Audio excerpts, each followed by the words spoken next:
Hello and welcome back to CNN Newsroom from CNN Center in Atlanta. I'm Jonathan Mann, and we are following a major story out of the Philippines. A major storm, a super typhoon barreling across the Central Islands. The storm is, well, it's a beast, and it is putting a lot of people in danger. Super Typhoon Haiyan packing winds of more than 300 kilometers an hour. The big worries are flash flooding and mudslides and landslides and the damage that wind can bring as well.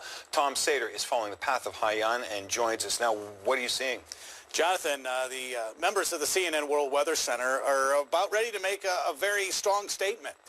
Based on the winds, as you see here, we know this has been the strongest of the year, and we know it's been one of the strongest in recorded time. But based on the winds and the last advisory from the Joint Typhoon Warning Center, if the system did not weaken at landfall, which we believe it did not weaken, most likely Haiyan is the strongest tropical system based on the winds to ever make a landfall anywhere in the world in recorded history.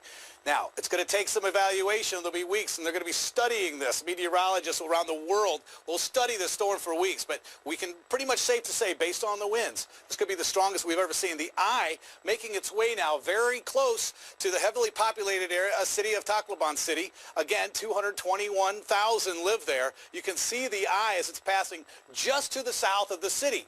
We get in a little bit closer, and you can start to see we had some winds at 155, but the strong winds over 300 kilometers per hour most likely will not be recorded because the anemometers that record winds break in winds that strong. I want to take you and show you the latest on the radar. This is out of Cebu, which, by the way, down to the south and southwest is about 2.6 million in capacity as far as their population. Here is right here, this little finger here, here's the hand. This is where the city of Tacloban City is. This is where Andrew Stevens is. They are just within a few kilometers of the eye. Most likely, they will not experience light winds. In fact, they're in the strongest winds that this typhoon will provide. They're in just the wrong area right now. When you have a circulation with an eye making landfall as it makes its way in one of this magnitude, this is the area of concern in that northern quadrant as the system moves from areas of the southeast up toward the northwest.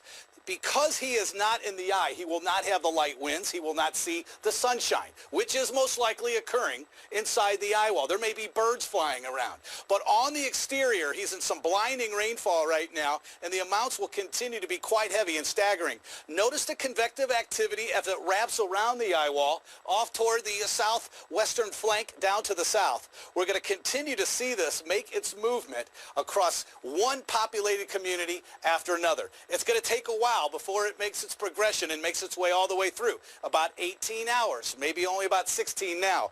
But this is the area of concern for all the cities and the communities that it will pass by. The other factor is, what else can we compare this to? Super Typhoon Bhopal. 1,900 people lost their lives when Super Typhoon Bhopal moved in to Mindanao. It was the first super typhoon. It was last December. 216,000 homes were either damaged or destroyed as this young girl went to look for water. They had no running water, no electricity for 10 to 11 months in some cases. Thousands lived in shelters. Here is what we're looking at in the progression of the storm. We did not see the storm weaken. In fact, it's unfathomable the strength that it continued to keep as it moved across the warm waters. Typically, we'll see the ice start to wobble. Watch what happens. As it makes its way into South China Sea, notice how it starts to wobble. Typically a sign, what we call an eye wall replacement cycle. Maybe it's losing some strength. After that little wobble, it picks back up again and will continue to be a powerful storm moving toward Da Nang in Vietnam. The winds, notice the color of magenta. These are strong wind gusts over 180. So it's not just the winds, Jonathan, the rain. It's the threat for mudslides. Again, nearly 25 million people in the path for the next at least 16 hours. Tom Sater at the Weather Center watching the storm closely. Andrew Stevens is also watching at about 600 kilometers southeast of Manila in Tacloban, a city that is now just about getting the worst this storm has to offer.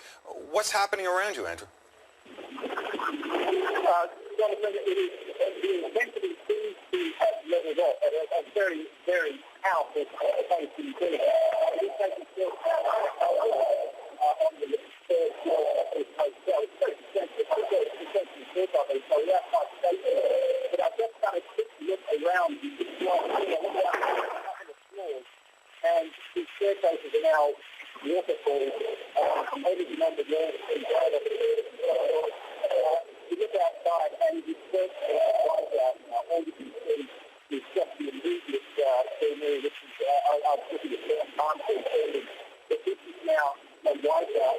We are mostly, as I understand it, Andrew Stevens on the line for us live from Tacloban, and I want to just share with you why the audio was the way it was. Andrew is talking to us from inside what may be the most powerful storm ever to make landfall in recorded history. That's the word that we have from our Tom Sater and our meteorologist here at the Weather Center. Typhoon Haiyan, you can see on the map, is enormous. It is basically dwarfing the entirety of the Philippines. It is moving over the Philippines, and as you can see, that little blue circle is the eye of the storm making its way really within walking distance of Tacloban. And I say walking distance, no one is walking. You can look at live pictures there provided by our affiliates. That is what is happening in Tacloban right now. This is a city of 200,000 people that has not been fully evacuated. In fact, it's fair to say that of the 25 million people in the storm's path, really only a fraction have been evacuated, because where to take people who live on an island, where to take people when moving to higher ground will expose them to even more wind. And so a great many people are sheltering as best they can as this storm moves across the Philippines. As we've heard from Tom Sater, it has hours to go before its deadly work is done. We are following it very closely, and once again, Andrew Stevens was on the line with us, reporting quite bravely from the front line of that storm.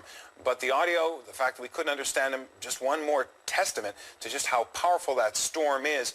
Technically, it is a tough place to report from, and just physically, it is a very dangerous place to be. We want to bring you another